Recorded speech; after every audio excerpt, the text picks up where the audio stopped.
We encourage foreign investors to come into Malaysia, but at the same time, we're also putting a lot of incentives for the local players to invest. Our split between foreign investment and also domestic investment is that we want domestic investors to be 70% more or less, and then 30% for FDI or foreign direct investment.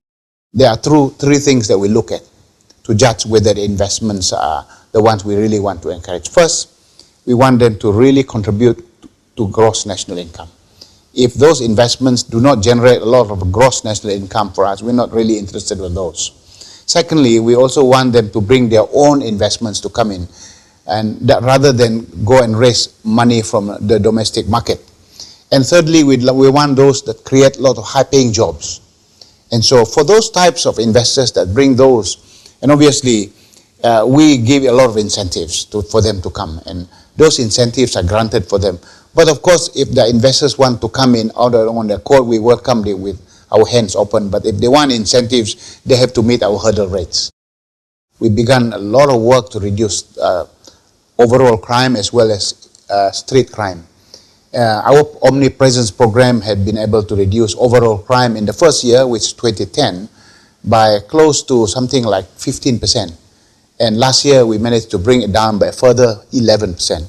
But street crime has been reduced by nearly 39%.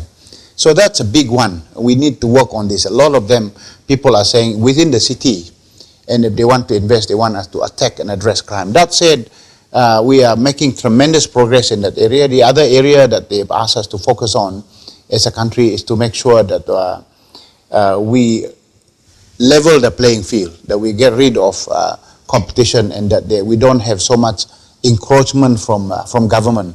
So what we're doing is that the government is acting as a catalyst to make life very easy for investors to come in. We're also working on bureaucracies. We're trying to bust bureaucracies so that life will be easy for the businesses when they come here. We had checked the number of licenses, business licenses that are required in the country. Something like 750 licenses are required. We've gotten rid of 50% of them. We just simply said these licenses are not required. You can come in without needing to apply for those licenses. And the remaining 50% that we kept, we then worked to cut the time taken for approval and to reduce the bureaucracy. So these are some examples for ease of doing business in Malaysia. At the same time, we in the government set up a problem-solving committee, and that is chaired by the various ministers. So problems that are encountered by companies that participate in our economic transformation program, on a monthly basis, we solve those problems.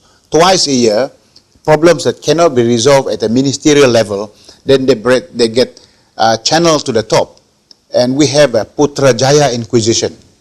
That's chaired by our Prime Minister. All the ministers that are involved gathered in the room together with the private sector, and then we resolve this problem on the spot. And if it's a problem with money, money is granted. It's a problem with bureaucracy, we remove the bureaucracy. And we call the Putrajaya Inquisition because the Prime Minister asks very difficult questions for those people who are standing in the way. So if you like, I've now given you a full array of a mosaic of activities that we're working on. Clearly from the big to leadership, to bureaucracies, to crime, and all sorts of things. And so when we put all this together, I believe these are the catalysts for further investments to come into Malaysia. For us, it's very important that we continue our path to make sure that our products are well positioned in those markets. And China is a very big market for us, as you understand, because of proximity. We also look to Europe and the USA as very big markets. Of course, within ASEAN, there's a lot of trade that flows within the ASEAN region. Some of the things that we have to continue to do in Malaysia is to make sure that companies in Malaysia adopt best practices on quality, both product and services. We have something like 6 over 100 of standards in Malaysia, and we are encouraging as many companies in Malaysia to adopt those best practices standards. The reason is very simple. The theme for growth for the future is to make sure Malaysian companies or companies operating in Malaysia produce products and services that meet the best of the best international standards. And if you can do that, it commands a premium in pricing. And so if our product is good and we meet the best of the best standards, then we put a premium on it. For us, we will continue to import. And so I always believe that as a country, we import what we need, and we want imports to come into Malaysia that are of high quality and value for money too. So we look at countries that are pursuing the same thing as us, countries that provide products and services that are value for money. We want to import those. At the same time, we also want to export value for money commodities and products and services. And that, I think, is our strategy forward for growing our trade. The private sector is absolutely the engine for growth, the way we see our economy moving forward.